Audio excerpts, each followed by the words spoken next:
Hello everybody, welcome to the channel. Bit of a rough and ready video for you today. Now, I recently went out and bought one of these GP-5s from Valeton. Absolutely incredible piece of gear. I do recommend checking it out. The reason I got one is because I wanted to have something a bit more minimalistic to practice with, so I can just run a guitar in, run some headphones out, and I can get going and make some music and practice and jam and do all those things without having to set up the pedal board, basically.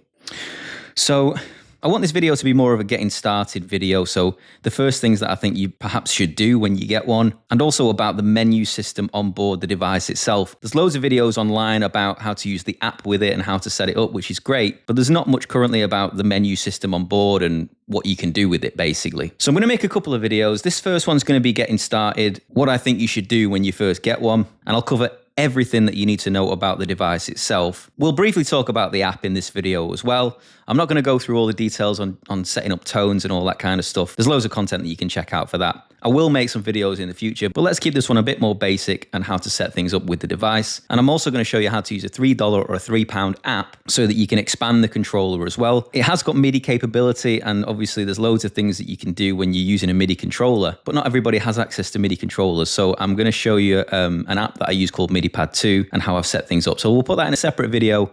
There might already be a link in the top corner for you to check out, and if not, it'll be coming soon. So what is it? Well, it's a multi-effects unit basically, but it also offers loads of other things as well.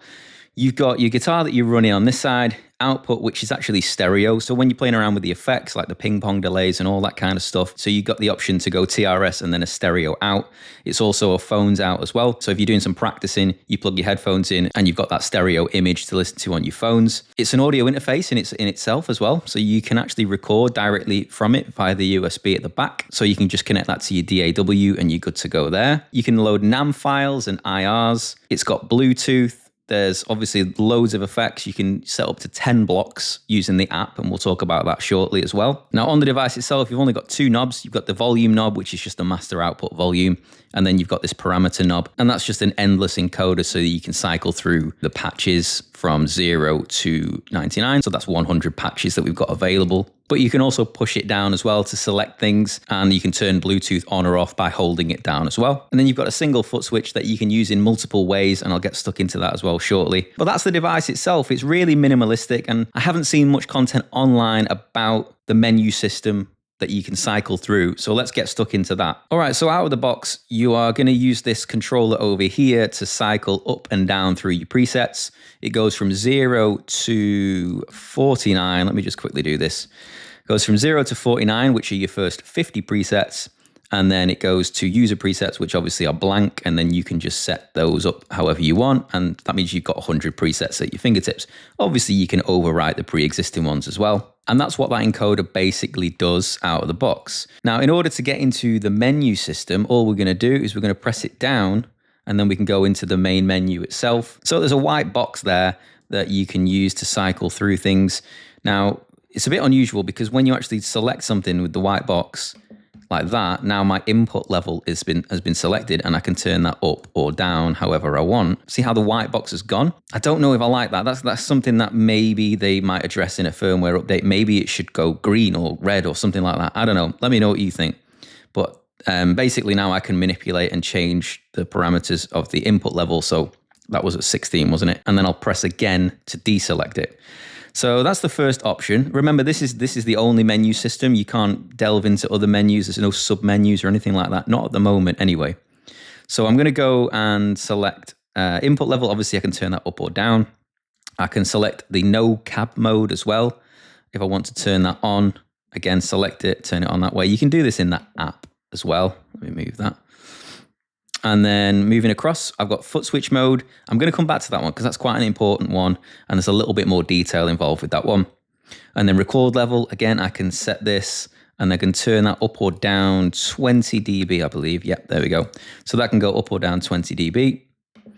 Bluetooth record is exactly the same. Again, you can connect Bluetooth devices to it and play backing tracks and things like that through it as well. So that's quite cool. And then you've got your monitor level, which again, you can select up and down, and then your language, which at the moment is just a choice of 2, and then your option to reset as well. So obviously I don't want to reset anything. And then one more, which is the about, and then it'll just tell me what firmware I'm on, which is 1.06 at the moment. At the time of making this video, it's 1.06. Depending on when you're watching it, obviously that might have changed. But what I recommend that you do is when you first get it, head over to the Valeton website and download the software. Once you've done that, you'll also be able to update the firmware on the pedal itself. So that's what I recommend that you do first. So head over to the website and download that software. And then the next thing I think you should do, go and download the app, which is the Valeton Suite app. You can get that on your smartphone or your tablet, and you can use it on Android or iOS as well. And it's really important that you do get the app, because this thing, you're not going to be able to take advantage and you're not going to be able to use it properly without using the app. So it is a pedal that you can use without the app, don't get me wrong, but it is a pedal that is quite essential if you want to go in and change parameters and volumes and turn on and off effects and set things the way you want. You are going to need to use the app. That could be great for some people. We're in the 21st century. We use apps all the time, don't we? So go ahead and get the app. But if you are interested in this pedal, you are going to need to get the app with it as well. And it's free, obviously. So let me go back in to that Footswitch mode. Now, this is quite cool. I'm going to come back out of that. The Footswitch will go back out of that. Now, at the moment, it's set to the same as this. So it will go up and down, or it actually won't go down. It will go up through the presets. So if I press the Footswitch, it's going to go to preset number 1, 2, 3, etc.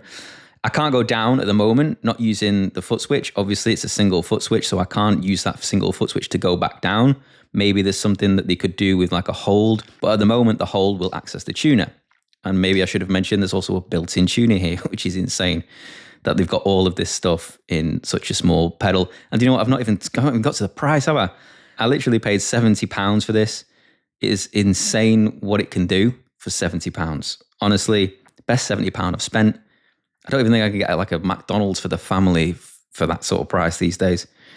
Anyway, I'm going to turn the tuner off. So at the moment, that's what the Footswitch is doing. It's minimal what it can do in this setup, but we can expand again. I'm going to talk about the MIDI stuff in a separate video. But yeah, really cool. By the way, if you're new to the channel, everybody, have a look around. There might be loads of stuff that you might find of interest. So have a look around and consider subscribing. There's loads of content I'm going to put out on this as well, and loads of MIDI stuff. So get yourself subscribed if that's something of interest to you. So let me go back into, sorry, my dog's barking in the background there. Let me go back into the Footswitch mode. You can see how it's set to 0 to 99 at the moment. Let me just make sure that's focused. So 0 to 99 means that the Footswitch will operate and go from 0 to 99. So at the moment, I've got FS mode 0 to 99. Let me move across 1, and it goes 0 to 9. So I'm just going to come back out of that. Again, I can use the Footswitch. And what that means is the Footswitch will now go and cycle through the first 9 presets. 0 being the first one. Then 1, 2, 3, 4, 5. You guessed it, 6, 7, 8, 9.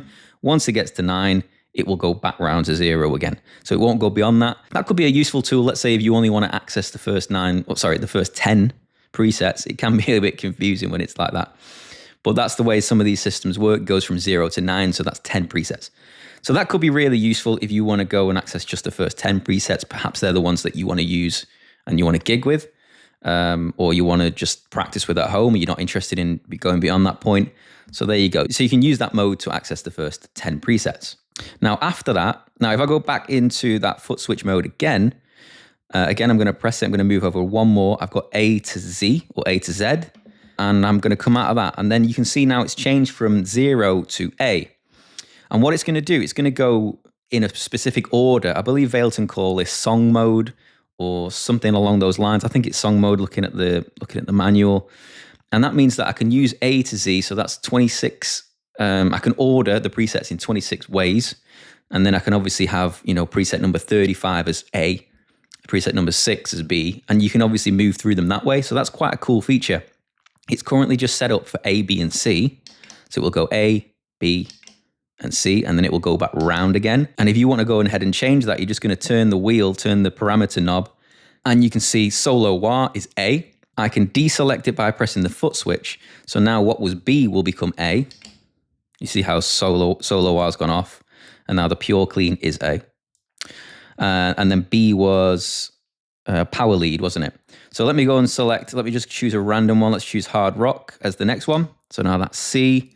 Let's choose 70s Britain as D. And we'll do one more as well. Let's do that one, SRV, as E. So now I've got access to A, B, C, D, and E. So that's obviously 5 presets that I've predetermined the order or the structure, which is great, isn't it? I suppose you can go A and B for your first song. Let's say you're going to use those first 2 presets in that order for song 1.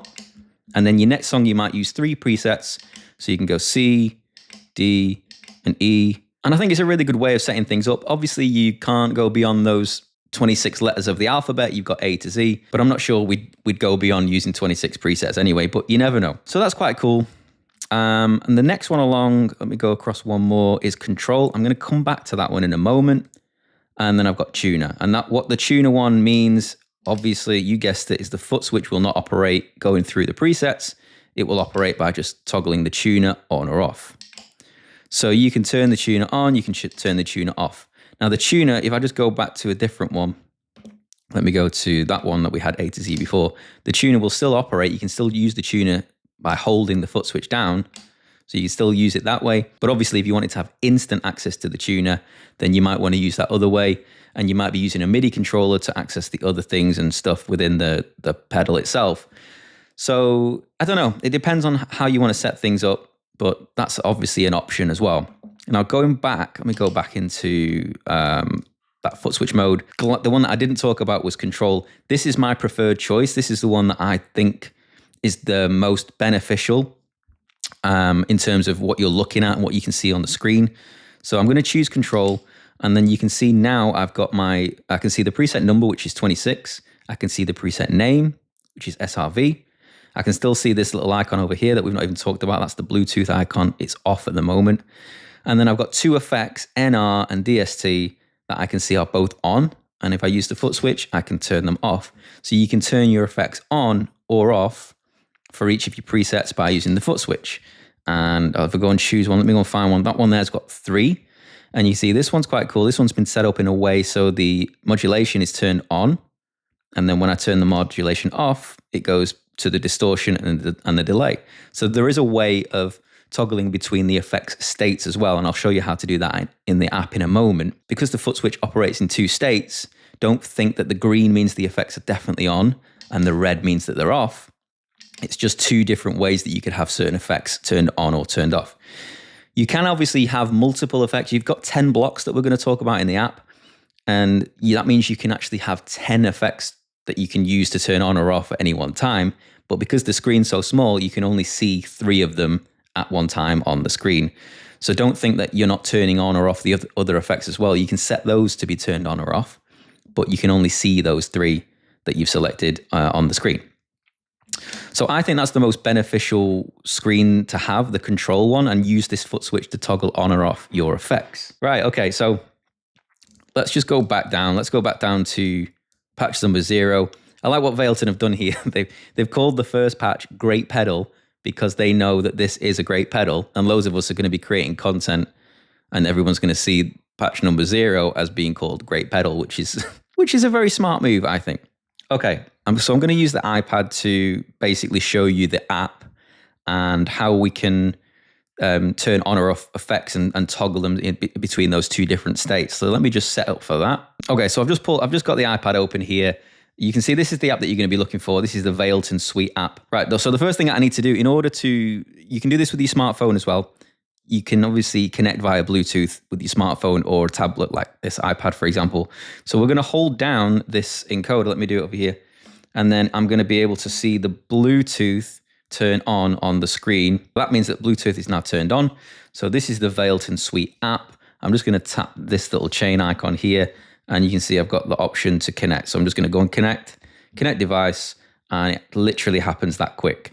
So now what I can do is I can use the knob over here to cycle through all of the presets, and you can see they instantly load up on the screen. So whichever one I'm selecting, preset number 4, and there's the effects that I can see that are turned on or off. When you go into this, these are your 10 blocks, and the signal chain is this way. So it goes to top row and then the next row along. So you've got your 10 blocks, you've got a noise reduction, which obviously does what it says. And then you've got your pre-effects block, which are things like compressors and boosts and those kind of things. Distortion. Then you've got this one here, NS. So this is where you're going to load your snap tones, which are your NAM files and that kind of stuff. And then you've got your amp and cab. And then you've got your EQ, and then your final three effects are your modulation, delay, and reverb. So you can see when they're turned on or they're turned off, just by the color status that you can see there as well. And obviously when you choose one, you can toggle it on or off here on the left-hand side, and you can change, for example, the noise reduction is going to be just a threshold. But if I go and have a look at delay and turn the delay on, you can see it's a tube delay. I can click on that and change to a different delay if I want to, and then I can change the parameters. You can't do this on the pedal itself. You have to use the app to be able to do this kind of stuff. So that's why it's essential to use the app alongside the pedal. Now, one other thing that I wanted to show you very briefly, I didn't want this to go on too long, but I'm aware it probably already has. Very briefly, what I wanted to show you was if we go and choose a preset like this one here, you can see the Footswitch is going to turn on or off the noise reduction, which is NR, and the mod, which in this case is a chorus. You can see they're going to be turned on or they're going to be turned off together. So I told you before that we can actually change the state of each of those, and we can toggle on or off them both at the same time, or toggle between them so that the noise reduction will be on for one press and the modulation for the second press. So that's dead easy to do. You go to patch settings over here, and on the screen you've got these little boxes next to each of your blocks. And the ones that are selected blue are the ones that you can toggle on or off. So if I just select the reverb's now been added to the screen. There is only 3 that you can turn on or off at any one time. And that obviously correlates with the 3 that you can see on the screen. But I can change the way that it behaves. So if I go and turn the reverb off, for example, so you can see noise reduction and modulation, they're both lit up. So they're turned on at the moment, but reverb's turned off. If I go and select reverb, that's now going to toggle between those 2 states. So again, my green Footswitch now will have noise reduction and modulation turned on for the first press, which is green. I press it down, they turn off, and the reverb turns on. So you have got that option as well. Let's say you want to just have like a distortion turned on with a reverb, and then you want the distortion to go off and the delay to come on. You might want to have a cleaner tone with a delay and a reverb, and then a heavier tone with a distortion and a reverb. You can do that as well within the same patch. So that's really cool, really handy to be able to do that. So again, I'm not going to go into any more detail, I don't think, with the app in this first video, but I will very briefly, before I go and make another one, talk about this app, which is called MIDI Pad 2. And I set up this, how many pads have we got here? So 5 times 5, we've got 25 pads. There's a couple that I'm not using, but that means that I've set up 25-ish, 23 commands to send over to the Valeton GP-5. And I've done this wirelessly using, let me grab it, this guy, which is the MIDI U host. So in a separate video, we'll talk about the MIDI capabilities of the GP-5 and how to set things up and send commands wirelessly from an iPad. I've just rambled on and on. I'm really sorry about that, everybody. But I just wanted to get this out there because I think it's important that we understand what this pedal's capable of, and also basically the limitations on what you can do on the pedal itself, but also expand briefly with the app and MIDI. So I wanted to get as much information as possible over to you in this first video. But again, subscribe to the channel. There's loads of content I'm going to put out on this. And yeah, I'll see you in the next one. Ta-ta.